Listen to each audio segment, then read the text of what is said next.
Welcome everyone, it's Egwin here. Welcome back to Beyond Systems and my channel. Now today, upon request of a couple of guys of you, I am going to kick off a new series which I will then film over the course of the next couple of weeks and months. And this series actually wraps around the topic of core stability or core training in general.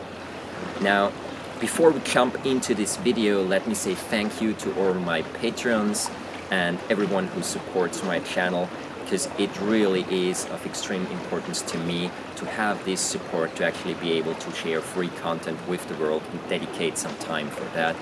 If you want to hop on there, check out the Patreon link in the page below, or just contact me in any way if you want to know possible ways to support what I'm doing here.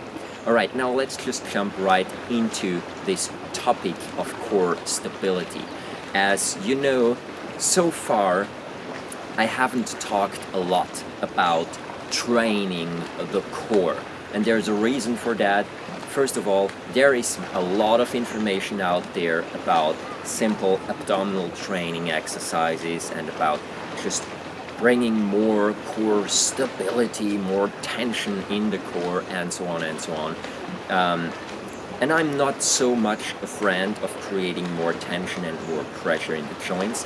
However, there is a place for the topic of core stability. And so, since it was requested a couple of times, I think right now it is definitely a good idea to dive into this topic on a deeper level and actually discuss it out of my perspective, which is probably a lot different than what you'll hear from many other guys out there. So first of all, let's define core. Well, basically the core is not just my abdomen, not just my abs, not just the muscles in my belly. My core is literally this whole region that connects my upper body with my pelvic ring, my lumbar spine with my pelvic ring. All of those areas here, they are my core. So pretty much an area with a lot of different muscles, a lot of different structures that all join together. And this is also why the term core stability is quite an interesting and also quite important one.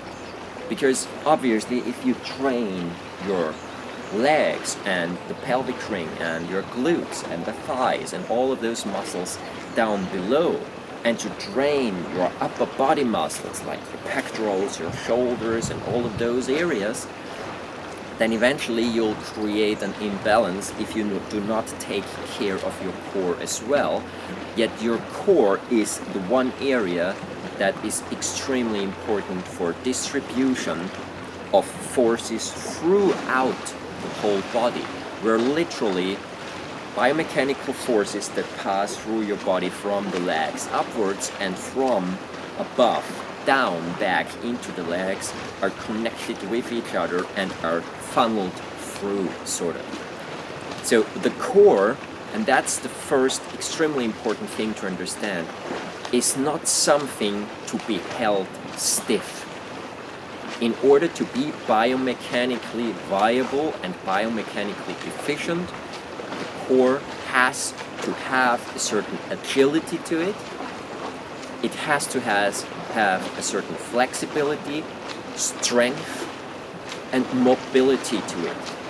Core is never something where it's just about tight abs, stable, not movable. That's not what a healthy core looks like. A healthy core is perfectly capable of transmitting biomechanical forces, like I just said before, not just in a standing position, not just in a very, say, straightforward way when you lift weights or when you do weighted squats or something like that, but the core is actually something in every single step that you take. Even if you're doing something as simple as picking up a full glass of water from a table, even that requires core stability, or better, core function. So understanding this, I think you already see that it's important to sort of get closer to the topic of core stability in a completely different way. When we take a look at the methods that are out there at the moment, out of my perspective, none of those methods that are out there for the core themselves are the perfect exercise just in a very specific system. If we take a look at fitness, in fitness, most of the time there is too much emphasis on strengthening, too little exercise, too little focus on function, too little focus on actually coordination, and too little focus on actually releasing tension. In yoga, there is a lot of emphasis, a lot of focus on stabilizing the core. There is very little idea about how to functionally use the core in a day-to-day basis, and so on and so on. In Pilates, the exercises, they're designed to strengthen certain muscle groups, but they're not designed to create proper core function. And I know a lot of people out there will probably disagree with me on some of those things, but if you're interested, bear with me and see what approach I suggest. And don't get me wrong, I'm not saying that yoga, Pilates, fitness training, or anything of any one of those exercises in themselves is a problem in terms of is wrong or something like that. It's just insufficient in my point of view. Alright, now when we talk about the core, what are the areas that are involved? Again, we have our abdominal muscles, obviously. We have our rectus abdominis, we have our external and internal obliques, we have our transverse abdominis.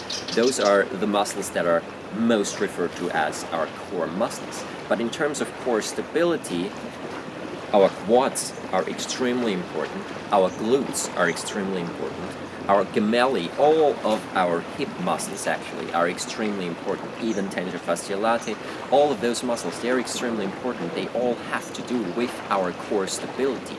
Even our latissimus dorsi muscle has to do with our core stability. Quadratus lumborum has to do with our core stability. Multifidus muscle in the back around the spine has to do with our core stability.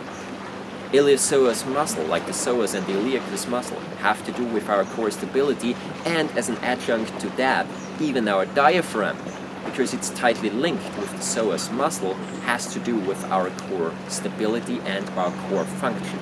So you see, there is a lot more to this topic than just one or two muscle groups that you need to work on, especially the secondary connected muscles, like I just said, for instance, the diaphragm.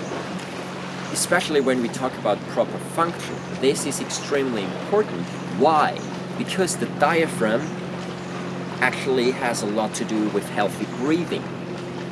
Now, if there is too much tension, aka not enough function but a lot of strength, then we actually restrict our breathing. But we'll come to that in the future. Now, what I want to do in this series that I'm kicking off with this video, I want to show you exercises that help you to get in touch with all of those different core muscles. And I want to show you exercises how to properly train them. Some of those exercises you probably already know, some of them you probably don't know. And then thirdly, how to actually coordinate all of those muscles, how to bring all of them in a functionally sound and solid way together. And when I say solid, I don't mean solid in terms of structure, but I mean whatever complex or non-complex movement you do, whether you weigh it in a weighted squat or in the gym or with a backpack on your back while you're running or walking or something like that, or you're just taking out the garbage, it doesn't matter. Whatever you do with it, it will serve you. So that's my intent for this series. to get started, and I'm trying to make the videos not too long of this series, so I'm not gonna jump in and talk about the whole picture in every single video. But right now I want to give you a just tiny little exercise to get started. For some of you this might be simple, for some of you it might already pose a little bit of a challenge. First things first, whenever we want to talk about proper function, we need to have a proper understanding of our structure. When we talk about proper function, we need to feel our structure. We need to have sensomotoric feedback about the area that we're talking about. And that's what part of the exercises that I'm going to show is actually there for. So the first thing we are going to do is just simply work out what are some of my abdominal muscles doing structurally. Just try to feel it. Now, when we talk about something like the posterior pelvic tilt, where you actually pull our pubic bone upwards or pull our ribcage down like so, this is the function, the main function of my rectus abdominis muscle. Now really give this a go. Get in a roughly shoulder width stance, inside edges of the feet parallel. Why parallel? Because this neutralizes the position in the hips.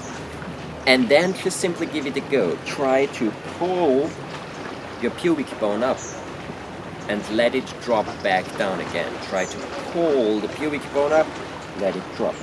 Pull the pubic bone up, let it drop.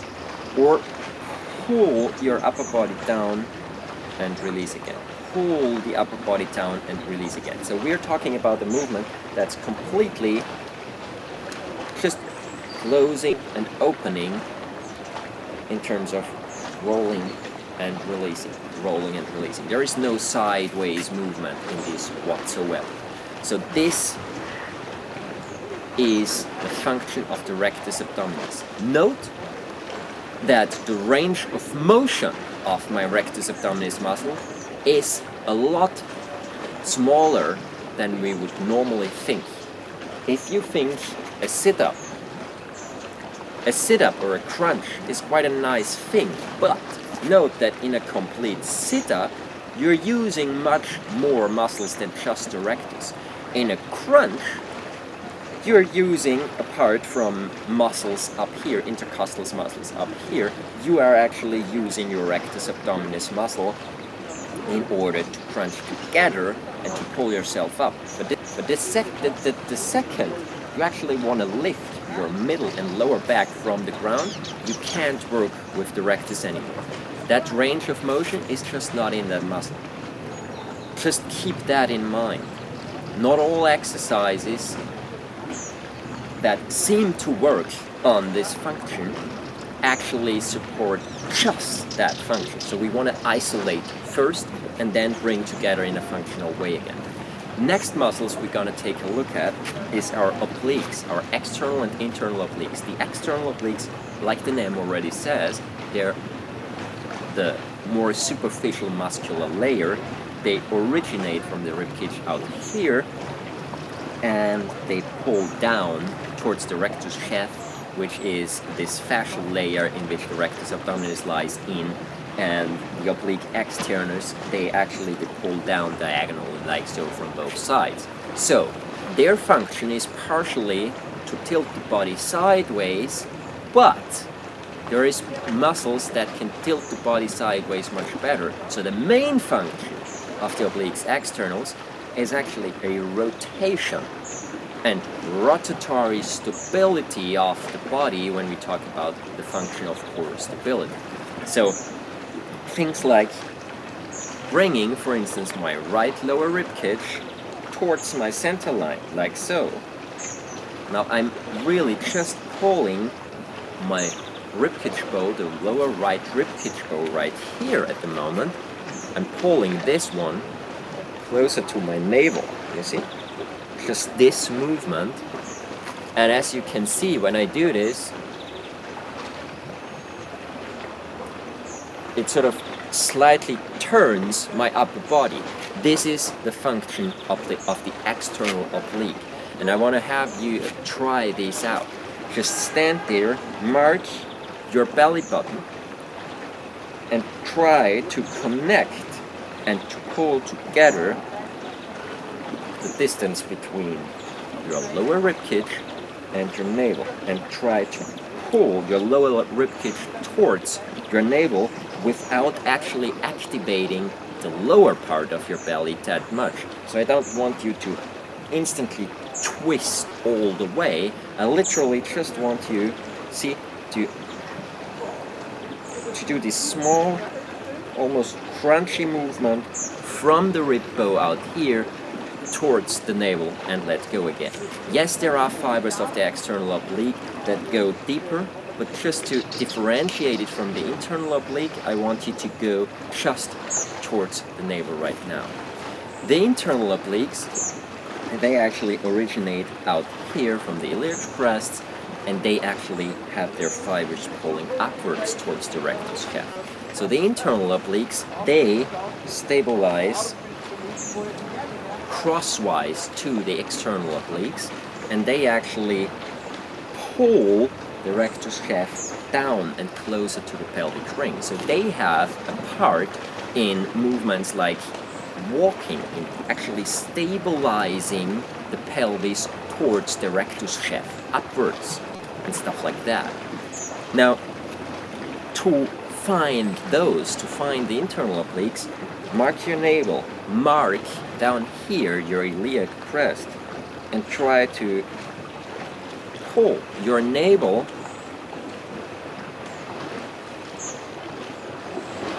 towards your iliac crest.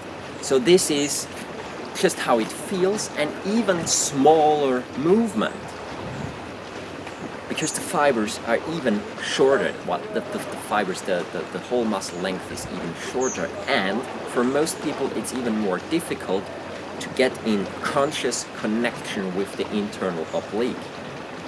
The full range of motion of internal and external obliques for a upper body twist in conjunction would be, I use my right external obliques to pull my body as far as possible, my right rib bow as far as possible to center line, and then I'm using my left internal obliques to actually turn even a little bit further and pull the rectus shaft and the external oblique that's tight from the right side a little further to the left. And that pretty much takes you, in terms of rotation, to the highest part of the lumbar spine, and not even a lot deeper than that, because the lumbar spine can't really rotate anyway, or very, very slightly only, and so this is important. Try to work with those three muscles. That's all there is as an exercise in this very first video. Just this one, then the lower part of the internal oblique, the rectus, and that already gives you a good idea of three of the main core muscles. I'm gonna do a separate video on the transverse abdominis muscle because it takes a little longer. And then there is one more important thing that I want to share with you. When we talk about core, when we talk about core stability, don't just think about the belly muscles and training them. Also think about releasing muscles. What's this about when I say releasing muscles? Think about the lumbar spine. The lumbar spine must not be tense all the time. So your pelvic ring should have the capacity to, look at this, to drop down. Your sacrum should have the capacity to simply drop down like so, without the use of the rectus abdominis to actually pull the pubic bone up. So you should be able, in a healthy core situation, you should be able to do both. You should be able to either create a posterior pelvic tilt by pulling the pubic bone up using your rectus abdominis, or by creating it by releasing the muscles in the lumbar spine so that the sacrum can actually drop a little bit, and then after that extend range of motion by pulling the pubic. So those are extremely important impulses already. We'll talk about this a lot more in the future. And yeah, you can see there is a lot going on in our core, and I'm really thrilled about this. Thanks for pushing me towards talking more about core and core stability, because it's really important, and I'm really looking forward to sharing more about this with you. Have a wonderful time. Thanks for watching. If you like this video, please click like, share, and also subscribe.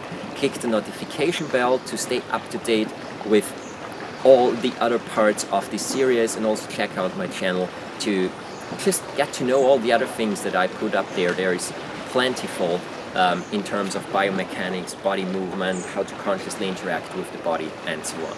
Alright, subscribe, have a wonderful time, thanks for watching, see you soon, goodbye.